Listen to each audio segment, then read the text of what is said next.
Hola y bienvenidos a este su podcast de cada semana, La Divina Papaya. Hoy, como cada semana y todos los días, me encuentro solo. Como habrán notado, pues no se encuentra el pendejo de Aarón, soy solamente yo. Y tampoco hay video. Este es un video, un capítulo un poquito especial, ya que como seguimos en el mes de octubre y octubre para mí es el equivalente a la Navidad, pues quisimos estar metiendo algunas cosillas relevantes a este mes. Sin embargo, hemos tenido algunos problemas, pues digamos, personales, económicos, todos los miembros de la papaya. Entonces, por eso hemos estado un poco ausentes en cuanto a lo que es el canal, pero no se preocupen, el programa todavía continúa.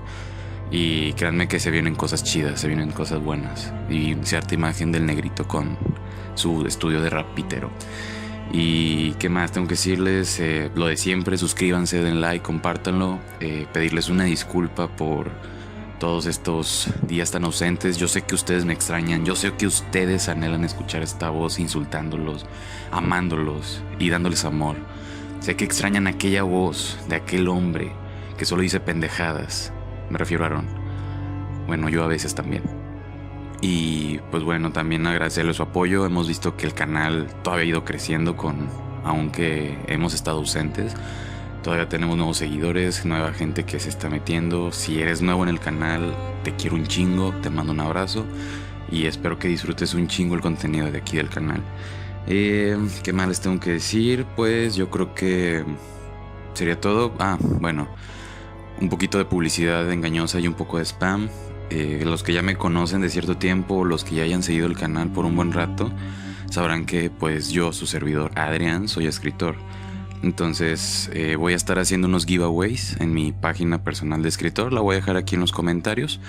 Y también ahorita van a estar como descarga gratuita. Estamos grabando esto el 19. Lo estoy grabando el 19. Va a estar como hasta el 23, 24 de octubre disponible a la venta de manera gratuita mi libro de cuentos de terror, Relatos de Xalar. Lo pueden descargar por Kindle, solamente descarguen la aplicación en su celular, en su tablet, donde gusten. Y el libro va a estar disponible para que lo descarguen gratuitamente. El libro está completo, es el libro original, no hay modificaciones, no se paga ningún precio. La aplicación es gratuita. Y pues si quieren darse una vuelta y descargarlo, me ayudaría bastante a mí también. Y sobre todo escuchar sus opiniones. Y como muestra de mi afecto, las historias que estoy a punto de contar en este canal, en este video, son parte de ese libro que ahorita está gratuito. Solamente son 3, son las 3 historias que más me gustaron. Vamos a estar subiendo algunas historias más, un poquito más adelante. Yo creo que van a ser como unos 2 o 3 videos. Pero de que se van a subir, se van a subir. Entonces, pues yo creo que ya es todo lo que tengo que decir. Aarón, ¿quieres agregar algo? Sí, soy un pendejo. Oh, ya lo sé, Aarón, ya lo sé. Entonces, me despido y disfruten el capítulo.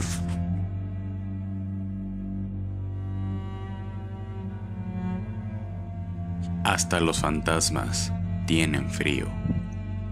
Se dice que al dar el pésame a los muertos, se les debe cubrir el cuerpo con una cobija, no importa si es gruesa o delgada, pues se cree que al ayudarlos a partir al otro mundo usando una prenda familiar, les hará encontrar la paz eterna. O al menos eso era lo que Madame Lebu, la reina del vudú, había inculcado en sus sirvientas, las pocas que eran dignas de aprender aquellos misterios del otro mundo. La abuela de Marco había sido la última descendiente de aquel linaje. Nació en Haití y su familia era de las pocas privilegiadas del país, pues su padre era el dueño de la compañía que fabricaba el ron de coco que había puesto al mapa al pequeño pueblo de donde venía. Marco nunca se interesó en los negocios, prefería una vida más tranquila, y dado que su abuela era quien se encargaba de cuidarlo los primeros años de su vida, intentó enseñarle el arte del vudú, pero desde pequeño siempre fue escéptico, no creía en nada que no pudiera ver. Decía que se parecía a su padre, que se negó a aprender aquellas tradiciones también, pero aquello no evitaba que su abuela le contara sobre el vudú, las reglas, los dioses, los espíritus, sus costumbres. Un problema muy constante en los lugares marginados y con pobreza extrema es la ausencia de ciertos servicios. Un doctor es un ejemplo de ello. pues el hospital más cercano al pueblo estaba a 12 horas de viaje en bicicleta y un día a pie. Donde vivía no había doctores. El último había sido su difunto esposo. Sin embargo, ella pudo tomar su lugar, pues había ayudado al abuelo de Marco casi toda su vida. Su abuelo provenía de Cuba y era uno de los pocos doctores que el país tenía. Cuando el hombre falleció por motivos de la edad, su abuela siguió su labor y combinó los conocimientos de la medicina y el vudú. Y cada vez que tenía que trabajar, Marco la acompañaba como su ayudante. Algunas veces debía ver la unción de los enfermos, ese pequeño momento en el que una persona sabe que está en sus últimos días de vida, que sabe que aquellos últimos minutos, cuando el doctor te está explicando lo que va a suceder, sabes que es lo último que vas a escuchar. Y eso es lo que Marco más disfrutaba de ayudar a su abuela. Desde niño se percató que aquel momento en el que se ve morir a alguien era su parte favorita, aquel momento en el que los ojos se apagan y la boca calla. No era común que un niño de 4 años disfrutara ver estos últimos momentos en una persona. La abuela decía que aquellas alegrías se debían a sus raíces y le enseñó a despedir de manera correcta a los muertos. Ella decía: Papa Legba no puede recoger a todos los espíritus al mismo tiempo, y mientras esperan deben caminar por un lugar frío. Siempre cobíjalos hasta el cuello, y cuando Papa Legba lo reclame, él te agradecerá por cuidarlos en la otra vida.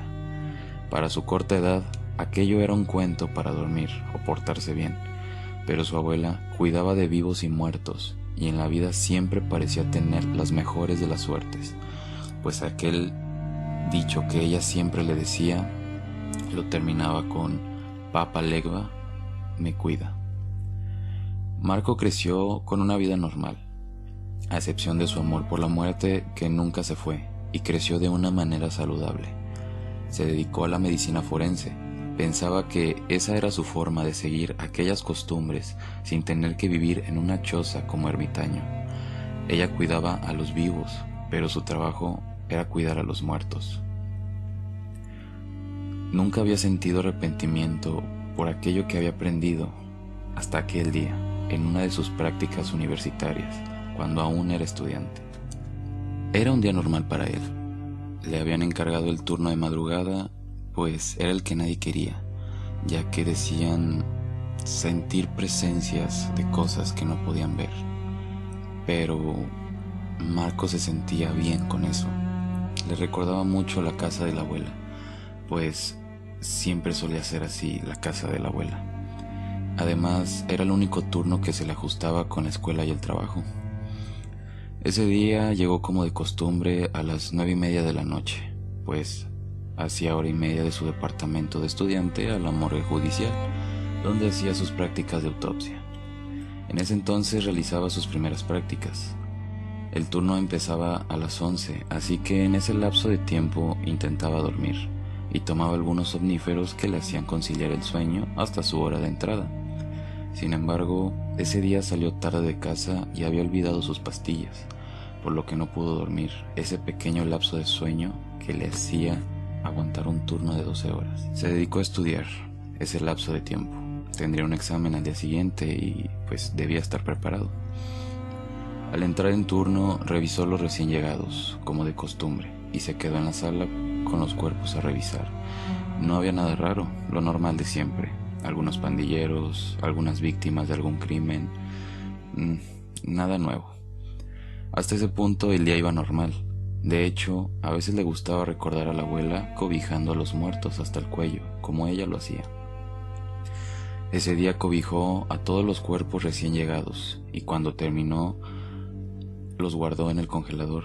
Se sentó a seguir estudiando y el tiempo pasó rápido, no lo percibió. Y cuando volvió a mirar el reloj, vio que ya eran las 4 de la mañana. Y de pronto el teléfono sonó. Había llegado un nuevo individuo.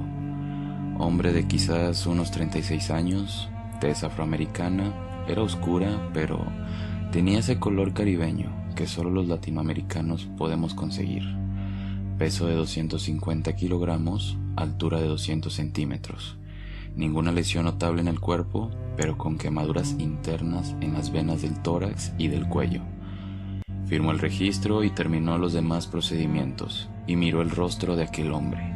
Parecía ser cubano, y su rostro entonaba una mueca de ira, un semblante agrio que adornaba los ojos blancos en el pantano de la piel engangrenada que su cara se estaba convirtiendo.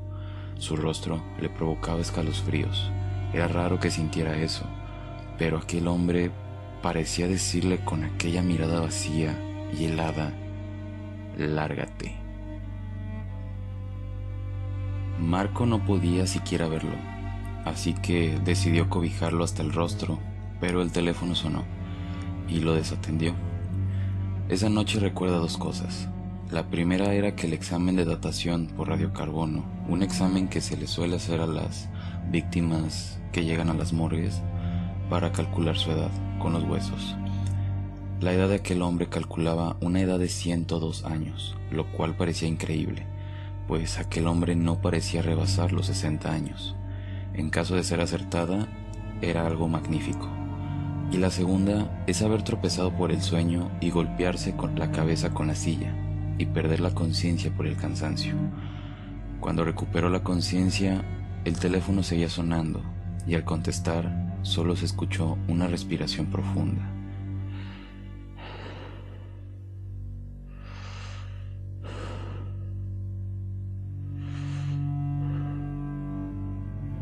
Pareció extraño y colgó.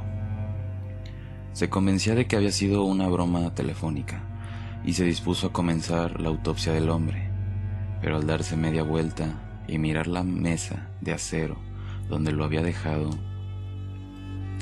Marco es un estudiante ejemplar y un ser humano con una personalidad hermosa y amable y sobre todo honesta. Era alguien al que podías acudir siempre sin ser juzgado. Pero Marco se cuestionaba esto. ¿Quién le iba a creer? Marco no era de los que mentían, y mucho menos en su trabajo. Marco juraba por su madre y su abuela, y ante Dios, que en sus 34 años como médico forense jamás le había sucedido algo similar. Cuando reparó en la mesa donde estaba el cuerpo recién llegado, donde lo había dejado, donde estaba seguro que lo había tocado, advirtió que la mesa y la sala habían quedado vacías. Solo estaba él, mirando aquella placa de metal plateada que brillaba, estéril e inerte, con una marca de mano en la orilla. Marco quedó paralizado, pues había visto que en el piso estaba aquella sábana que le había colocado a ese hombre. Pero lo que realmente acabó con su cordura no fue aquella escena, sino que Marco era el único que estaba en aquella morgue. Él lo sabía, siempre lo dejaban solo, y por aquella razón aún no puede explicar por qué mientras su mente quedaba absorta en la mesa, escuchó la puerta de la salida azotarse. Al día siguiente no encontró alguna explicación lógica, más que el sueño. Sin embargo, el cuerpo no apareció por ninguna parte y jamás se volvió a saber de aquel hombre que llevó muerto a aquella morgue.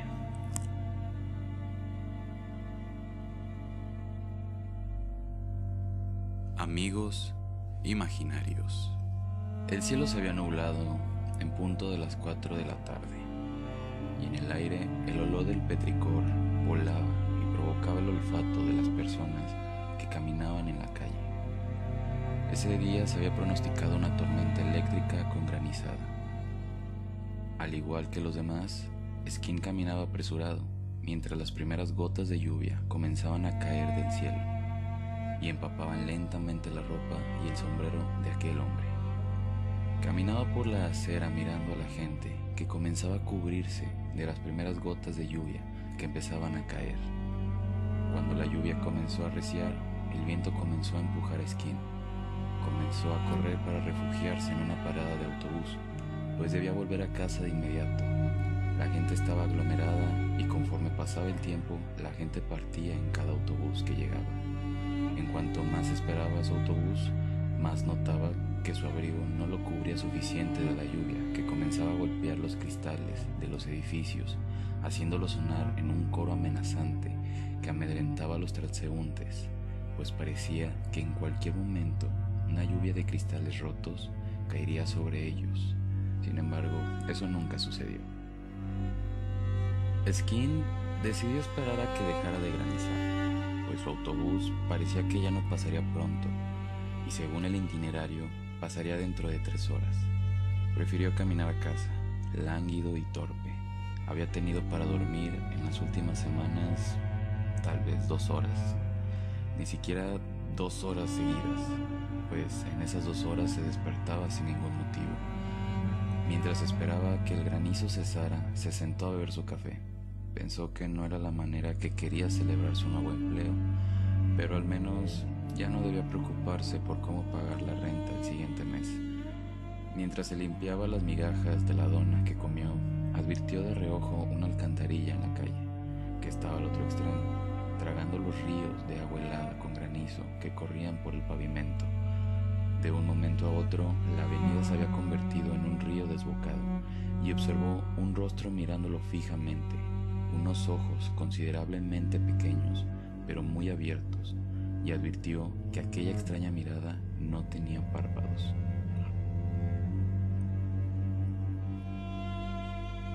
Reparó en la alcantarilla solo para comprobar que había sido una mala broma de la mente.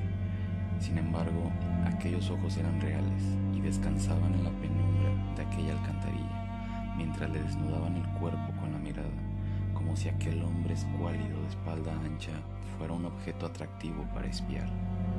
Skin fingió no haberlo visto y se dispuso a caminar ignorando el granizo, del cual decidió cubrirse usando su abrigo. Sin embargo, aquella mirada aún estaba con él, siguiéndolo por la calle, haciéndolo sentir náuseas e incomodidad, pues ya sabía que alguien lo estaba observando desde la alcantarilla. Probablemente solo era un indigente y quería molestar un poco. Skin comenzó a ser presa de aquella desesperación.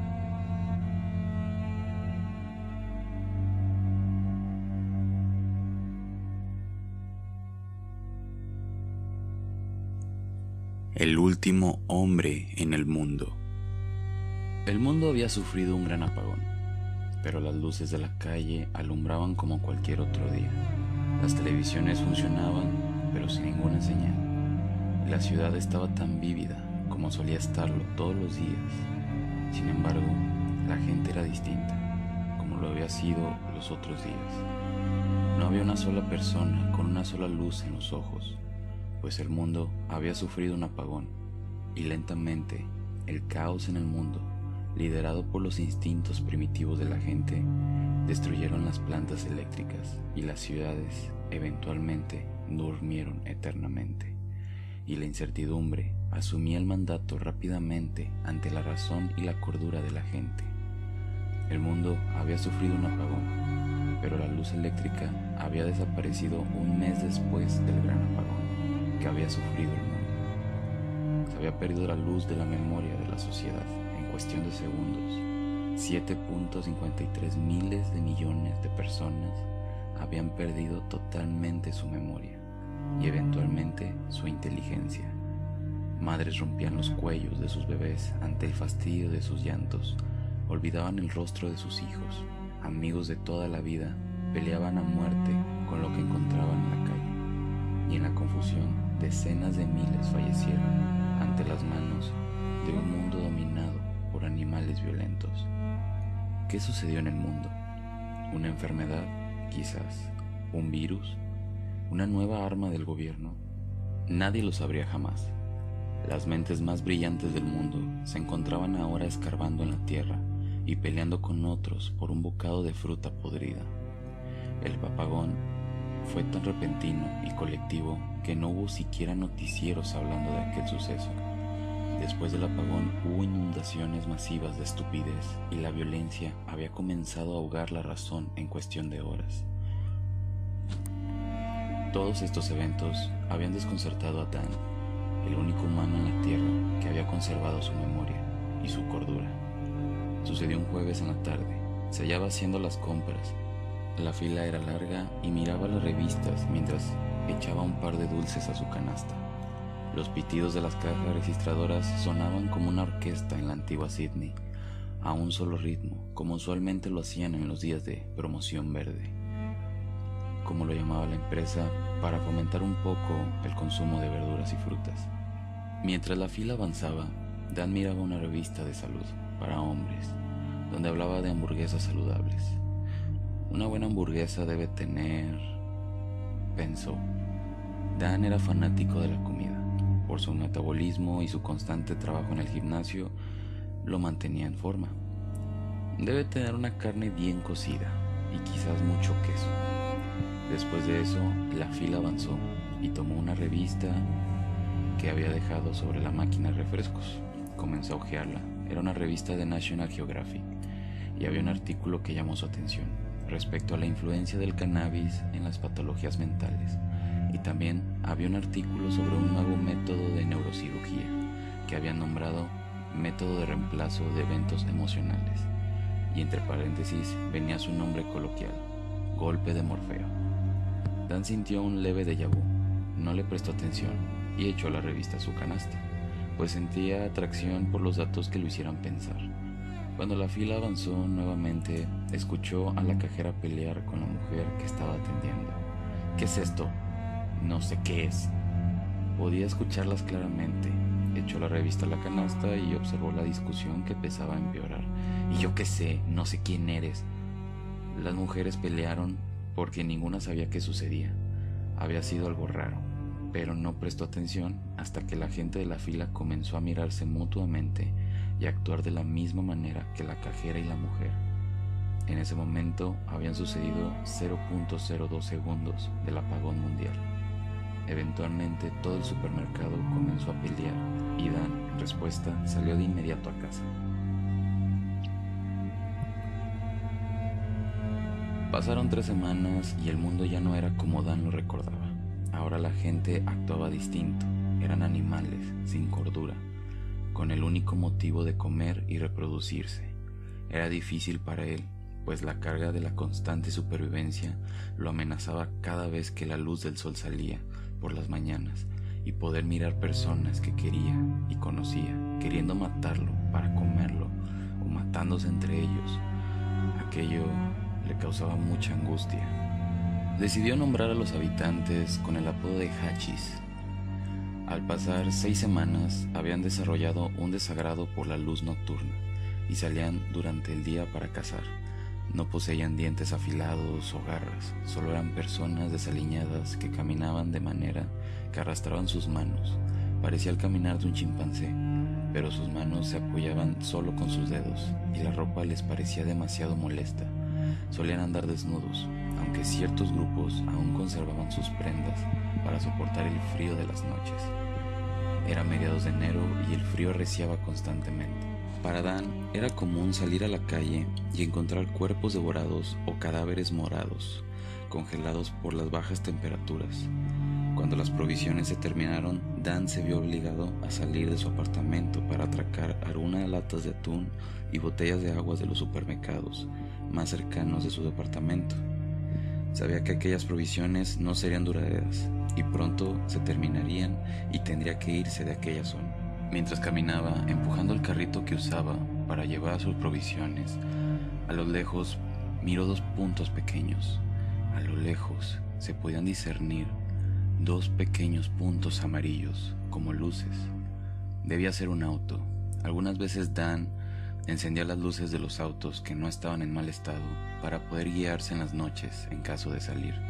Había hecho un cálculo muy meticuloso. Al fin y al cabo tenía mucho tiempo para eso.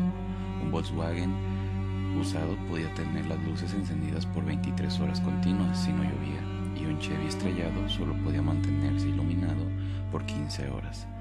Cuando sacó una botella de agua, notó que las luces que había visto estaban acercándose. Asumió que quizás era una ilusión de su viaje de drogas, pero las luces se acercaban más y más. Dan recayó que las luces se hacían más y más grandes, y que en efecto no eran luces, eran ojos que lo miraban desde lejos. No era un hachís, pues los ojos eran enormes, pero simples en cuanto a forma, pues solo eran redondos con las pupilas circulares. Dan comenzó a sentir pánico. y huyó directo a casa, dejando el carrito de compras en aquella banca donde se había sentado a fumar. Mientras subía deprisa las escaleras, miraba constantemente detrás de él. Temía que aquello lo estuviese siguiendo, pero no era así, pues mientras subía el tercer piso, escuchó cómo algo de metal golpeó la pared del edificio. Aquello había arrojado el carrito hacia él. Abrió la puerta con rapidez e inquietud, pues deseaba que aquel lugar que él consideraba su hogar, fuese seguro de esas cosas. Y tenía razón. Aquellos ojos que lo habían seguido no se manifestaron nuevamente cerca de aquella casa. Tal vez por eso los hachis no salen de noche, pensó. Miró por la ventana que se encontraba frente a la banca donde estaba su carrito y observó a alguien sentado en la banca, levantando su brazo constantemente. Estaba comiendo una bolsa de papas que había tenido él en su carrito. Con poca luz que la luna emitía, pudo discernir que tenía una joroba muy marcada y era grande. Cerró la cortina lentamente y se agachó. Aquella decisión había sido inteligente, pues al hacer eso, aquella cosa que lo había perseguido miró hacia la ventana con aquellos ojos iluminados, girando de un lado a otro, como canicas que giran en una mesa, intentando ubicar aquello que había llamado su atención. Dan respiró profundamente y concilió el sueño. Sin embargo, aún dormido, no dejaba de pensar en qué era aquello. No sabía qué hacer. Ya no existía la policía o el ejército, y la estación de policía estaba al otro lado de la ciudad. No tendría acceso de armas hasta el que saliera el sol, y cuando eso pasara, tendría problemas con los hachis. En la madrugada, un fuerte sonido despertó a Dan. Me encontraron. Estoy perdido, pensó. El sonido se escuchaba fuera de su departamento, al otro lado de la puerta.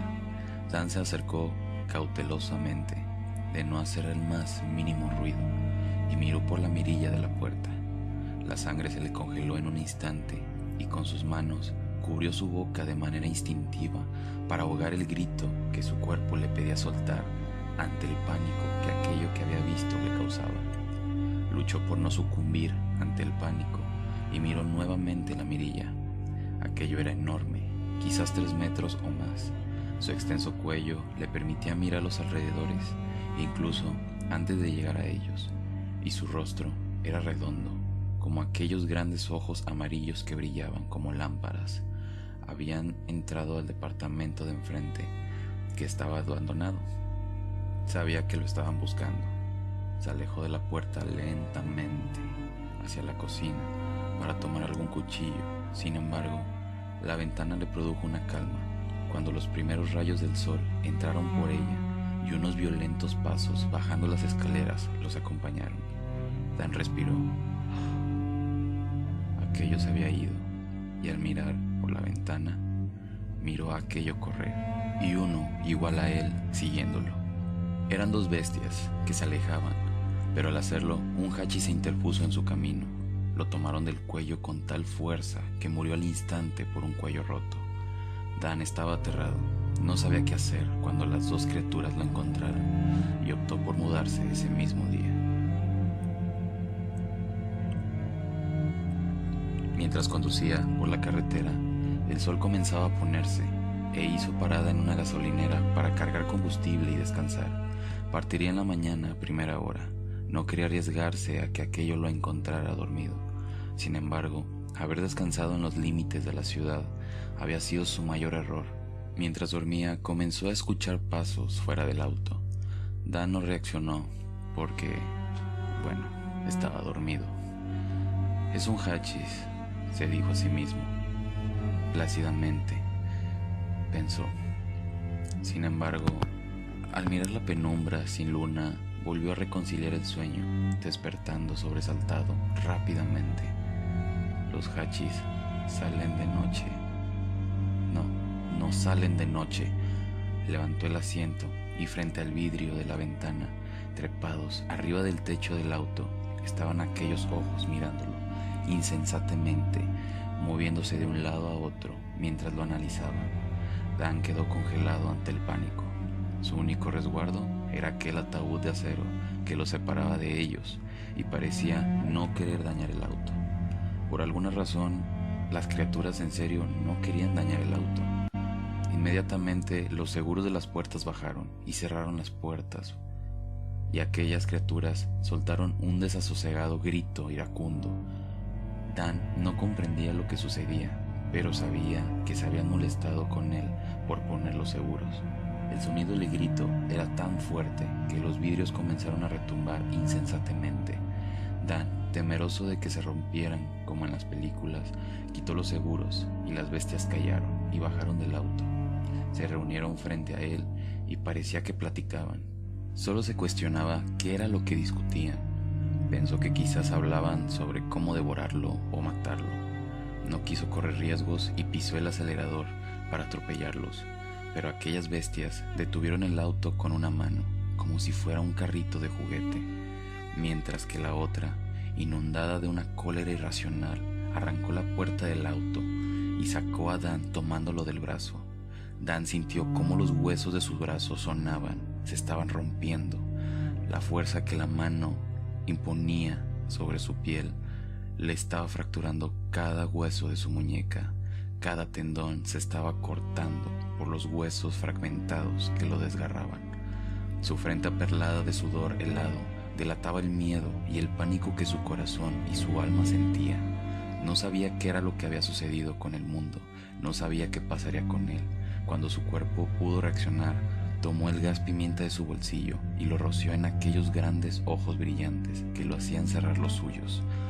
La criatura lo soltó y Dan corrió hacia el auto rápidamente y lo encendió. Había logrado escapar de las criaturas, pero éstas comenzaban a perseguirlo. Cuando Dan miró el panel del auto, estaba yendo a 120 kilómetros por hora y la aguja solo subía y subía. Su pie había quedado intrincado en el acelerador. No quería bajar la velocidad. Su cuerpo no quería bajar la velocidad. Sabía que si bajaba un solo kilómetro, aquellas cosas lo capturarían y lo que sucedería no sería nada bueno. No tenía control de su cuerpo, pues este le exigía escapar y no permitiría que bajara la velocidad. Pero sin explicación alguna, el auto de pronto frenó de golpe y Dan, saliendo disparado del auto, se estrelló contra el pavimento, rompiéndose el cráneo y dañándose los órganos. Dan murió al instante. Sin embargo, sus ojos discernieron una luz blanca.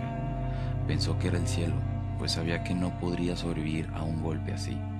Pero después reparó en que la luz que sus ojos podían percibir era una bombilla blanca y se hallaba en una cama de hospital con las muñecas y los pies esposados y, lo más importante, con personas conscientes y reales.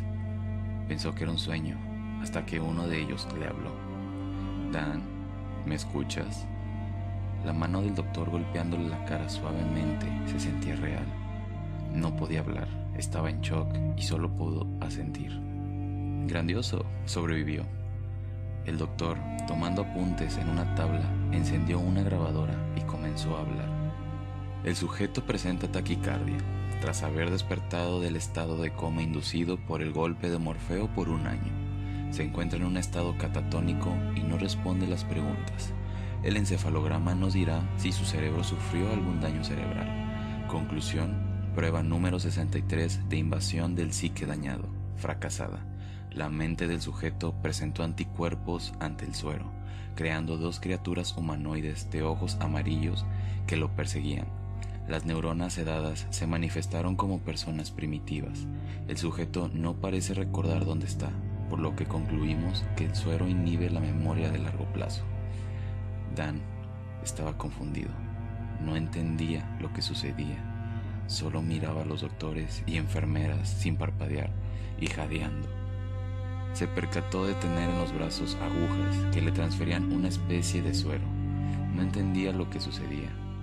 El constante consumo previo de THC del sujeto parece haber sobreestimulado el hemisferio izquierdo del cerebro, y con la función del suero de sueño, el sistema límbico parece haber intentado enfrentar el medicamento. En conclusión, el golpe de Morfeo está casi listo. Haremos unas pruebas finales en el mismo sujeto que se autodenominó Dan. Dan comenzó a gritar y a forcejear. Intentaba zafarse de aquella cama, quería escapar, quería volver a su vida normal. Pero sus brazos estaban muy débiles y su cuerpo no tenía nada de fuerza. Comenzó a pedir ayuda a gritos, pero los doctores solamente escribían sin mirarlo. Dan, tranquilo, creo que estás cansado. Déjenme salir. ¿Quién diablos son ustedes? ¿Qué sucede aquí? ¡Suéltenme! Es un forcejeo. Tranquilo. En su forcejeo alcanzó a mirar una pizarra.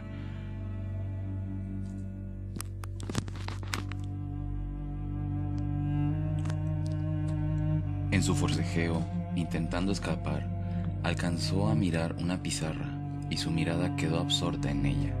Tenía su foto y su nombre escrito con lo que parecía ser un expediente. Tu nombre es Cletus Muñoz, un prisionero condenado a muerte por 14 homicidios en primer grado. Claro que no lo recuerdas, gracias al suero. La intención de estas pruebas es reformar a los criminales como tú, desde la raíz. El cerebro es una computadora y buscamos reiniciarla. Están dementes y tú estás cansado, Dan.